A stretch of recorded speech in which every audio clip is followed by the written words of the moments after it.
Bom sábado. Que bom ver vocês aqui nessa manhã. É um prazer poder estar com vocês aqui para nós juntos adorarmos a Deus. Talvez alguns possam estar me olhando nesse momento e pensando: poxa vida, hoje é uma programação dos juvenis da igreja? Pois é, não faz muito tempo que eu estive por lá. Eu até estava achando ontem que eu estava já um pouco mais adulto, porque casei, ganhei uns quilinhos, mas me disseram ontem que eu tenho cara de 15 anos. Então eu disse: poxa vida, não tem mais como lutar contra isso, vamos aceitar. Então eu acho bom isso, porque como Paulo disse, né, que João Batista disse, é importante agora que eu diminua e ele cresça. Então, eu sempre dou o exemplo de que o pregador nada mais é do que um preguinho na parede, pequenininho, que quanto mais discreto ele for, melhor é, porque o objetivo dele nada mais é do que segurar a moldura que é Jesus Cristo. Então, nessa manhã nós viemos aqui não para ver o pregador, se ele é velho ou novo, se ele é gordo ou é magro, como que ele é, mas nós viemos aqui nessa manhã para observar a moldura que é Jesus Cristo. E nós aprendemos no teológico que a pregação tem duas funções principais. A primeira delas é, se você veio aqui nessa manhã aflito, preocupado, você veio com o seu coração não sabendo o que você fazer nessa manhã, o primeiro objetivo da pregação, do sermão, é confortar os aflitos. Mas existe um segundo objetivo que é tão importante quanto, que é afligir os confortados. Então, se talvez você entrou aqui nessa manhã confortável demais, tranquilo demais com a sua vida espiritual, acomodado demais, então que o Espírito Santo aflija você, aflija a cada um de nós nessa manhã. E para nós alcançarmos esses dois objetivos, eu gostaria de convidar você a fechar os seus olhos mais uma vez, para nós falarmos com o nosso Criador. Querido Deus, muito obrigado, Senhor, porque nessa manhã nós temos o privilégio de estar em Tua Santa Casa. Que o Senhor esteja conosco, que o Senhor esteja tocando o nosso coração, para que se nós estamos aflitos, o Teu Santo Espírito venha nos confortar. E que se nós estivermos acomodados demais, despreocupados demais com a nossa vida espiritual, que o Teu Santo Espírito venha nos incomodar nessa manhã, para que nós possamos ter mais comunhão contigo. Livre-nos de todo desespero, de todos os afazeres que vamos ter ao sair daqui, que nesse momento nós possamos nos esvaziar, para que assim o Teu Santo Espírito possa nos encher nessa manhã. Isso nós te pedimos em nome de Jesus. Amém. Eu não sei quantos de vocês, aqui nessa manhã, quando criança, brincaram de uma brincadeira que se chama cabra cega. Ou talvez vocês já brincaram daquela brincadeira onde você veda os seus olhos e daí você tenta colocar ali a cauda do animal no lugar exato. Eu não sei também se você, como eu, quando era criança, tinha o costume de brincar de ser cego, fechar os seus olhos e então começar a palpar ali pela casa para encontrar o caminho, ver se você conseguiria se virar. Normalmente essa brincadeira terminava comigo batendo a canela em algum objeto da casa. Que dizem que a canela é um dispositivo para achar objetos no escuro, né? Realmente funciona. Mas nessa manhã nós não vamos falar dessa brincadeira, nós vamos falar sobre algo que é muito mais sério. Alguém que não só simulou uma cegueira por alguns instantes, mas alguém que foi cego a sua vida inteira. Abra sua Bíblia no livro de Marcos. Marcos capítulo 10, verso 46 em diante. Marcos, o Evangelho de Marcos, capítulo 10, o verso de número 46 em diante. Aqui nós encontramos o relato da cura do cego de Jericó, que tinha o nome de Bartimeu. Enquanto eu estava no teológico, essa história que é tão comum, tão corriqueira para nós, que nós já ouvimos tantos sermões sobre ela, Deus me impressionou de uma maneira muito especial, de um ângulo que eu nunca tinha visto essa história. Isso veio das mãos do nosso professor Amin Rodor, pastor Amin Rodor, que vocês já conhecem, autor da meditação do ano passado, esteve conosco aqui alguns dias. E essa história, ele me impressionou de uma maneira que eu nunca havia pensado, e eu gostaria de compartilhar essa impressão que o Espírito Santo fez em mim com vocês nessa manhã. Marcos capítulo 10, o verso 46 em diante diz o seguinte: E foram para Jericó. Quando ele saía de Jericó, juntamente com os discípulos e numerosa multidão, Bartimeu, cego mendigo, filho de Timeu, estava sentado à beira do caminho, e ouvindo que era Jesus o Nazareno, pôs-se a clamar: Jesus, filho de Davi, tem compaixão de mim. E muitos o repreendiam para que se calasse, mas ele cada vez gritava mais: Filho de Davi, tem misericórdia de mim. Parou Jesus e disse: chamai-o. Chamaram então o cego e dizendo-lhe: tem bom ânimo, levanta-te, ele te chama. Lançando de si a capa, levantou-se de um salto e foi ter com Jesus. Perguntou-lhe Jesus: que queres que eu te faça? Respondeu o cego: mestre, que eu torne a ver. Então Jesus lhe disse: vai, a tua fé te salvou. E imediatamente tornou a ver e seguia Jesus estrada afora. Essa história que nós acabamos de ler, ela é relatada aqui no Evangelho de Marcos, também no Evangelho de Lucas e também no Evangelho de Mateus, onde ele nos conta que na verdade eram 2 cegos, mas um chamou a atenção especialmente, que era o cego Bartimeu. Esse é o único milagre de Jesus que o beneficiado é tratado pelo seu próprio nome. E ele também aqui, neste milagre, ao ele chamar Jesus de filho de Davi, ele reconhece que Jesus era o Messias esperado. Aqui, este caso que nós acabamos de ler, essa história, não era de alguém que, como nós acabamos de citar, estava somente simulando uma cegueira, que estava somente sendo cego por alguns instantes, mas alguém que provavelmente havia passado a sua vida toda dessa maneira. E naquele contexto, a poeira, o forte sol, os hábitos pouco higiênicos esparramavam muitas e muitas doenças contagiosas aos olhos. E então cegos à beira das estradas eram comuns naquela época. E Bartimeu era um destes. E eles então eram marginalizados pela sociedade. E aqui então nós vemos que Jesus, ele dedicou uma atenção especial a este cego. Enquanto Jesus estava indo para Jericó, onde ali iria acontecer então o último ato do drama da redenção, onde Jesus seria crucificado. Em meio àquela correria, em meio àquele monte de gente, Jesus, ele passando por ali, ele encontra um cego chamado Bartimeu.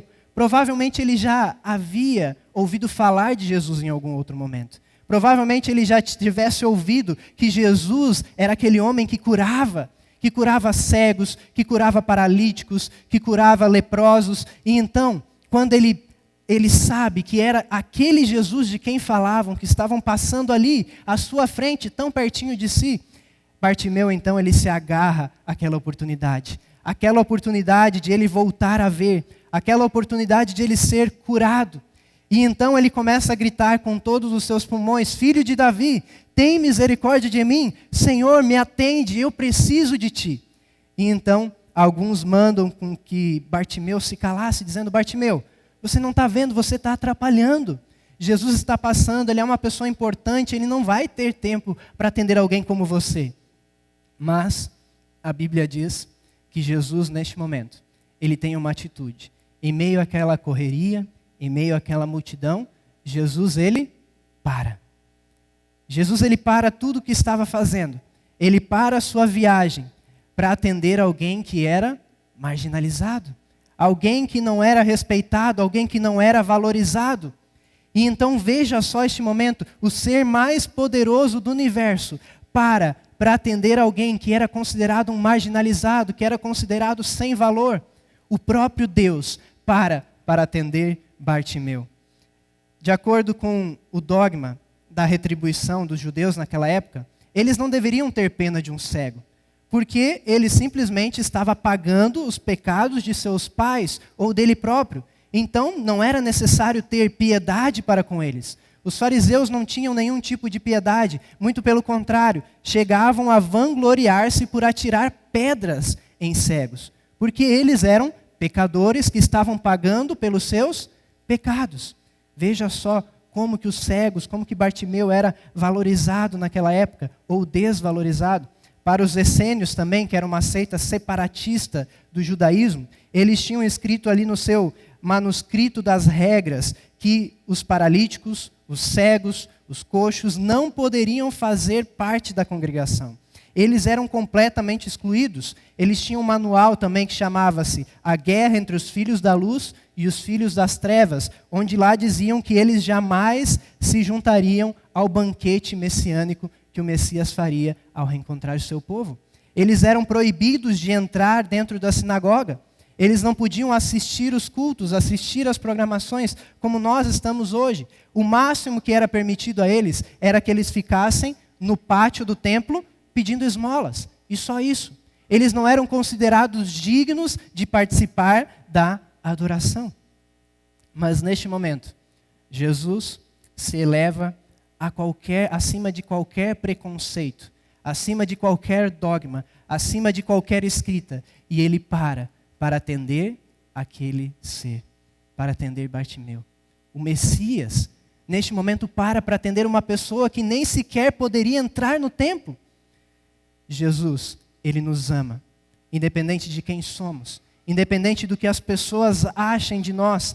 Jesus, naquele momento, ele para e diz para Bartimeu: você tem valor, eu te amo, você tem valor para mim.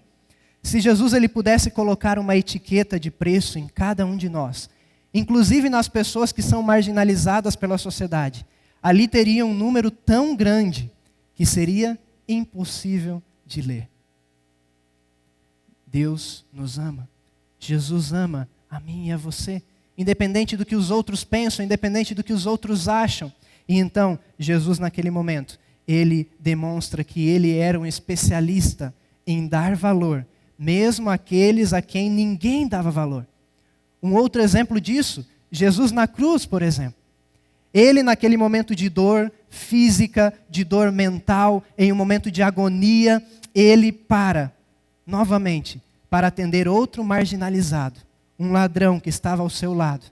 Ele para atender ele, conceder o perdão a ele. E naquele momento, Jesus ele transforma o Calvário em um grande tanque batismal. E ali, ele avisa aquele ladrão dizendo: você vai estar comigo no paraíso. Você está salvo. Jesus era um especialista e ainda hoje é um especialista em dar valor àqueles que ninguém dá valor. Deus ama você. Jesus, ele para por você. O ser mais poderoso do universo para dar atenção a você, para ouvir a sua oração, para atender a sua necessidade. Que maravilhoso isso. Que maravilhosa certeza que nós encontramos nessa história, e não somente nessa história, mas em toda a palavra de Deus. Jesus, então, naquele momento, ele detém um pouco de atenção àquele cego. Então, ele manda que Bartimeu se aproxime. E eu posso imaginar, talvez, Bartimeu ali, tentando tatear com a sua cabeça jogada para trás, os seus olhos voltados para lugar nenhum, para o céu, para cima. E então ele, meio tateando, larga a sua capa, abandona a sua capa que poderia servir de empecilho para ele. Ele abandona tudo que poderia podia atrapalhar esse encontro dele com Jesus. E ele então lança fora a sua capa e vai ao encontro de Jesus. E então, quando ele chega à frente de Jesus, Jesus faz uma estranha pergunta para ele. Ele pergunta: que queres que eu te faça? Naquele momento, Bartimeu poderia dizer assim simplesmente: Senhor, o Senhor não está vendo o que eu preciso? Porque eu não estou vendo. É isso que eu preciso ver, o Senhor não está vendo.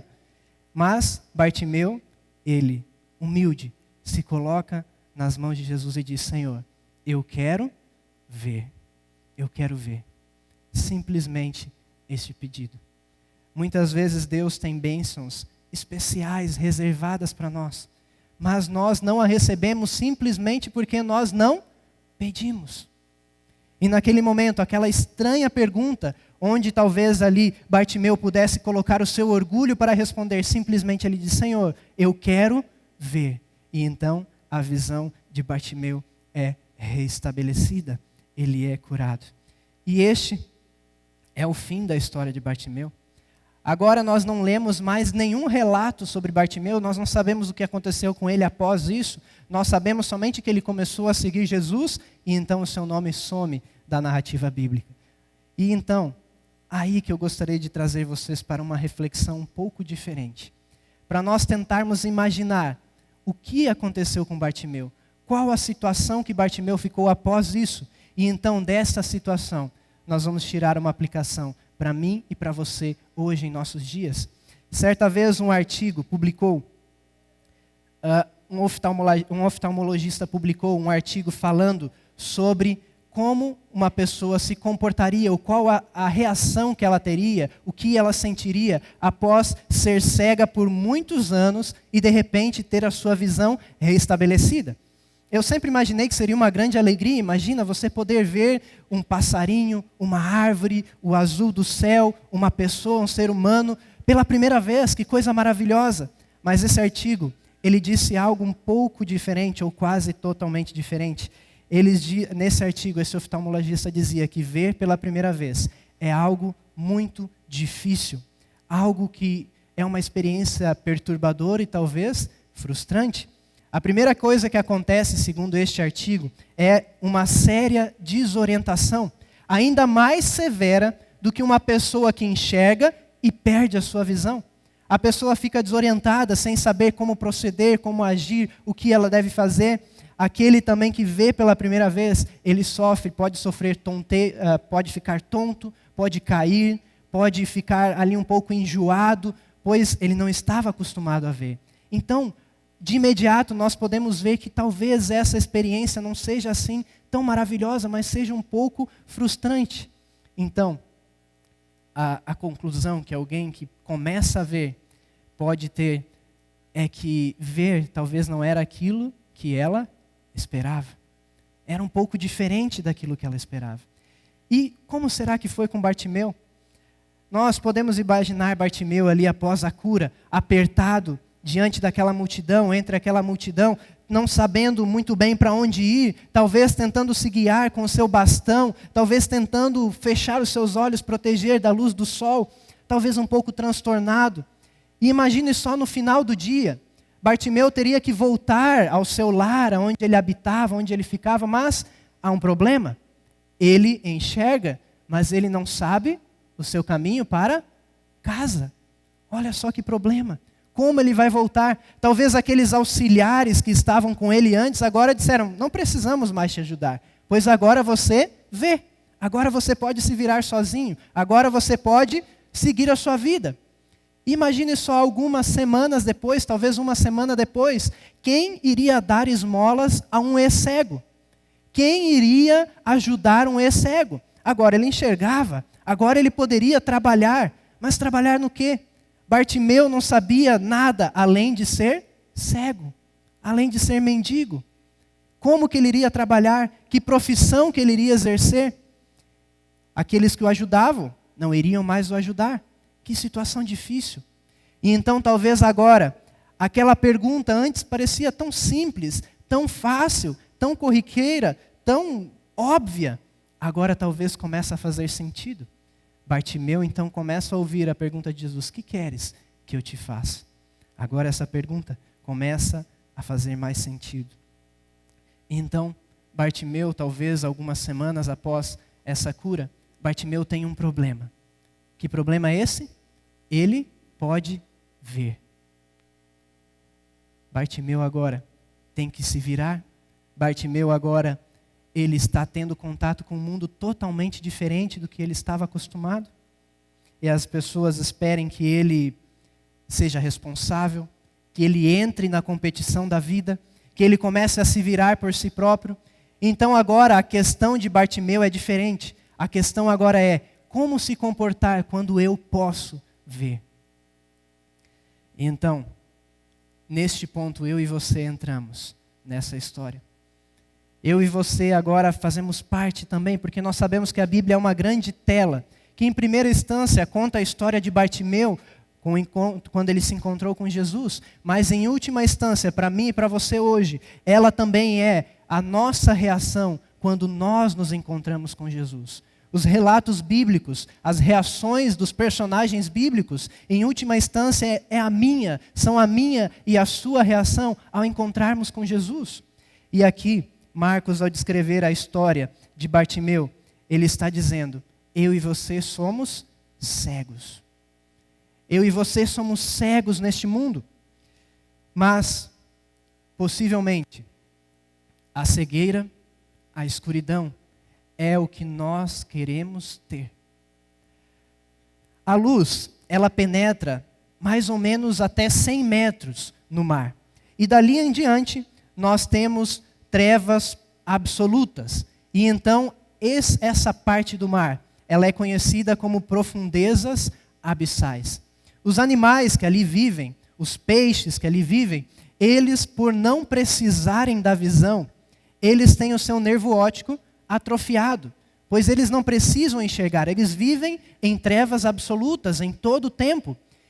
E nós somos também como esses seres que ali vivem.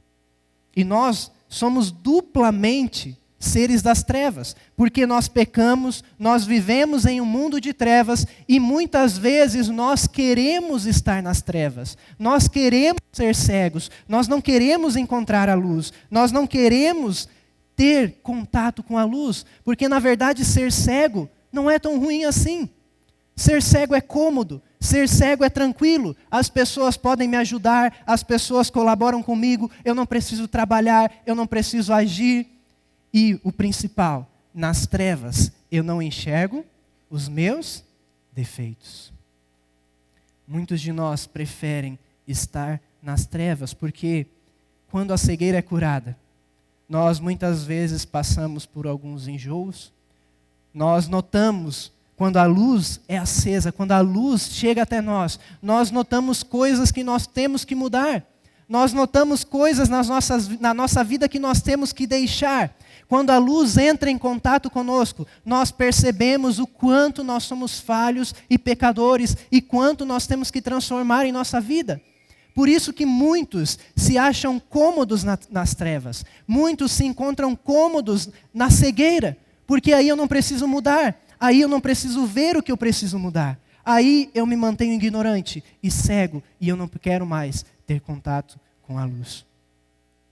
Quando nós passamos a ver, aí nós não podemos mais fugir dos nossos defeitos, como antes fazíamos. E Jesus, quando nós vemos, nós chegamos à mesma conclusão que Jesus nos disse em João 3, verso 3. A menos que nós nasçamos de novo, vai ser impossível que nós possamos ver o reino de Deus. Quando eu vejo os meus defeitos, quando eu encontro a luz, eu vejo que eu preciso nascer de novo. Eu vejo quanto que eu preciso mudar, quanto a minha vida tem que se adaptar à vontade de Deus, quanto eu tenho que mudar, quanto eu tenho que me transformar. E é necessário então, somente é possível essa mudança, quando eu nasço de novo, quando eu posso nascer de novo.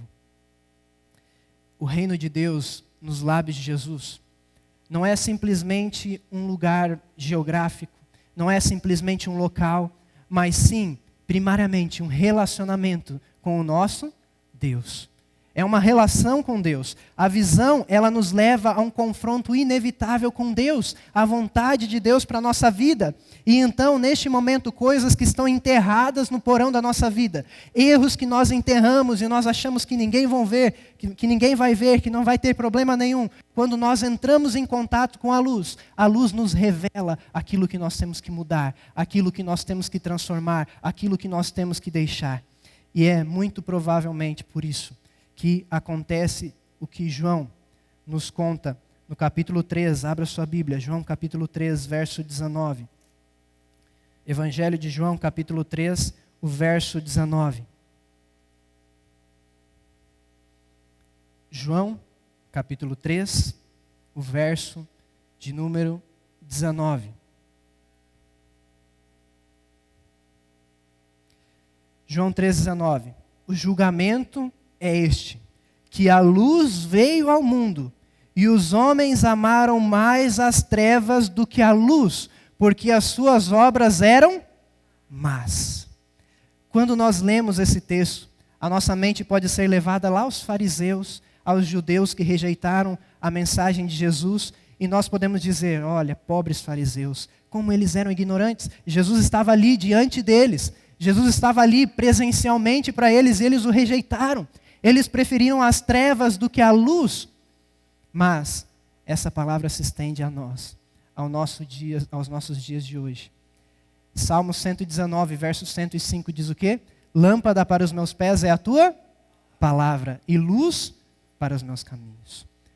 muitas vezes hoje, nós desacreditamos essa luz que nós temos em nossa mão.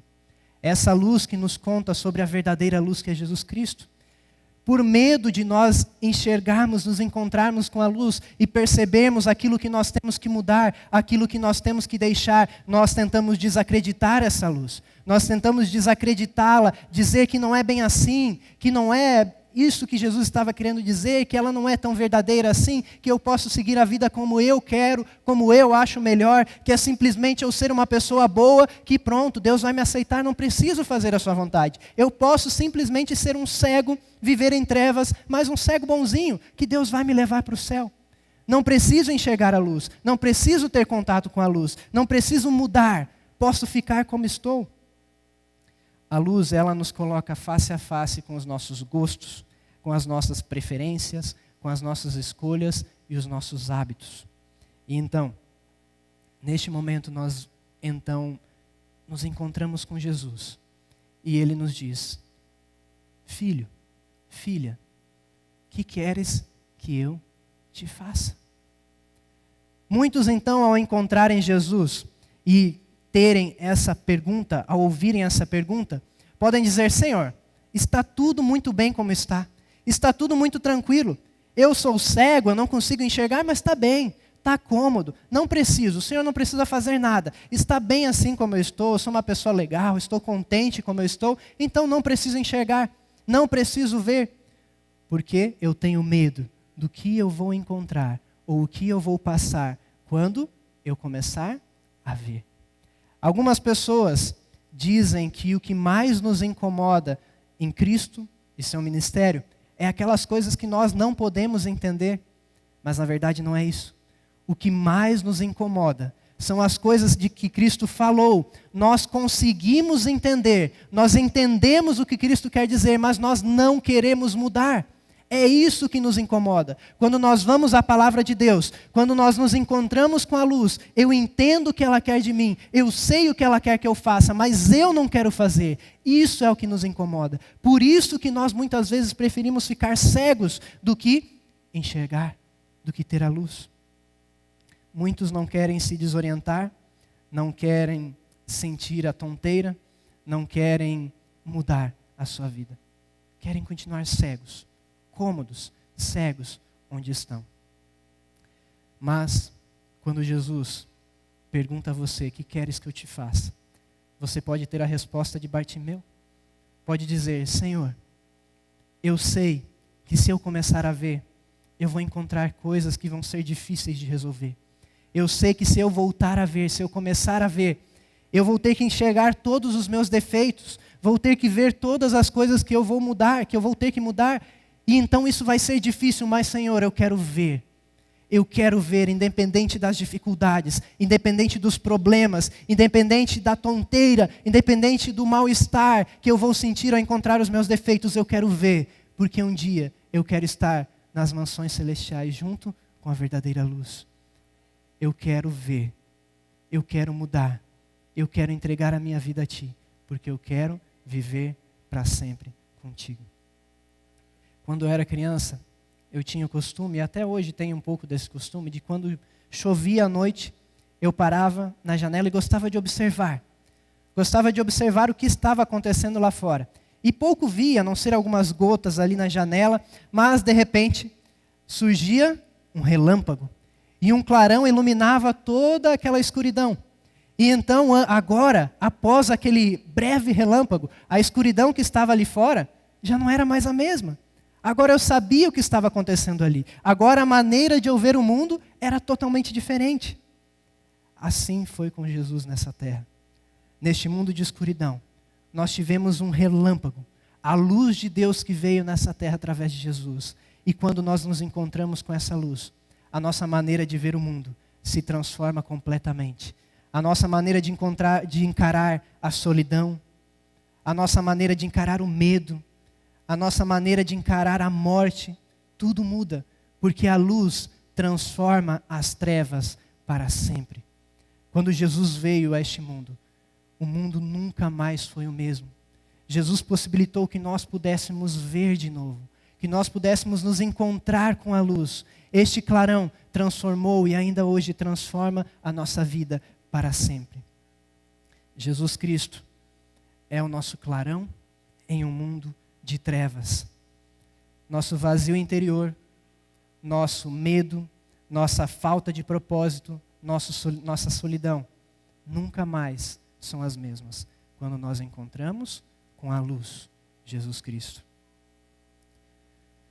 Hoje, Cristo faz a pergunta, a mesma pergunta que ele fez a Bartimeu, para mim e para você. O que queres que eu te faça? Como está a sua vida? Será que você até hoje não tem sido cego? Será que até hoje você não quer conhecer mais sobre a luz? Você não quer mais ter contato com a luz para que você possa ficar sem enxergar os seus defeitos, sem enxergar aquilo que você tem que mudar, sem enxergar o que você tem que transformar em sua vida? Qual é a sua resposta a essa pergunta? O que queres que eu te faça? Quer continuar assim? Em trevas, em comodidade, mas em um caminho que te leva à morte eterna? Ou você nessa manhã quer tomar a decisão de dizer: Senhor, abre os meus olhos. Senhor, eu quero ver a luz. Eu sei que eu vou ter um confronto comigo mesmo, com os meus desejos, as minhas vontades, mas Senhor, eu quero mudar, porque eu quero viver eternamente contigo. Eu quero conhecer a luz, eu quero seguir a verdade, eu quero conhecer o que o Senhor quer para mim, porque só assim eu poderei ser feliz de verdade. Só assim eu poderei ver o reino de Deus. Só assim eu poderei ter um verdadeiro relacionamento contigo. Porque o objetivo de Deus para mim e para você aqui nessa terra é que nós sejamos luz. E enquanto nós estivermos cegos, é impossível que nós sejamos luz. Pois essa luz nós só encontramos ao podermos ver a Jesus Cristo, que a sua luz então reflete em cada um de nós. Tome a decisão que Bartimeu tomou de dizer: Senhor, abre os meus olhos. Não espere mais. Por que esperar? Por que ficar cego por mais tempo? Por que ficar em trevas mais tempo? Tome a decisão hoje, agora, neste momento. Diga: Senhor, eu quero ver. Eu quero entregar a minha vida a Ti. Eu quero fazer a Tua vontade. Independente do que eu tenha que deixar, independente do que eu tenha que mudar, eu quero fazer a Tua vontade. Tome essa decisão hoje. Não deixe para depois. Agora é o momento.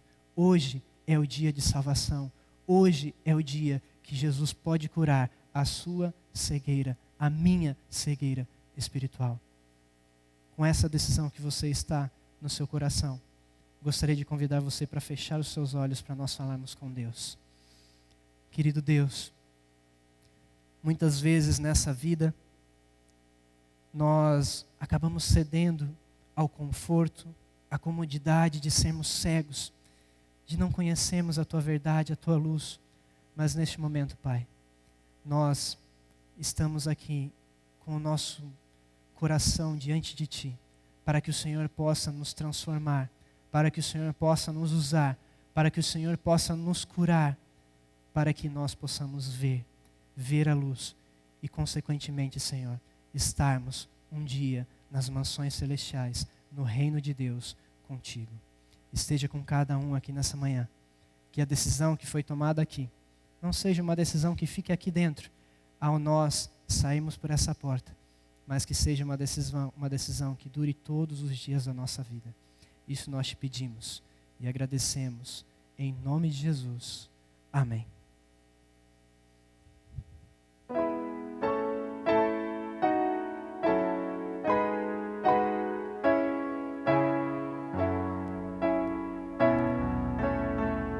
O Ministério da Mulher pede para que nós reforcemos o pedido para que as mulheres permaneçam alguns minutinhos para a reunião aqui do Bonita por Dentro e por Fora, tá bom? Vamos cantar 602 o hino para nos despedirmos e que tenhamos todos um feliz sábado. Que a graça de Jesus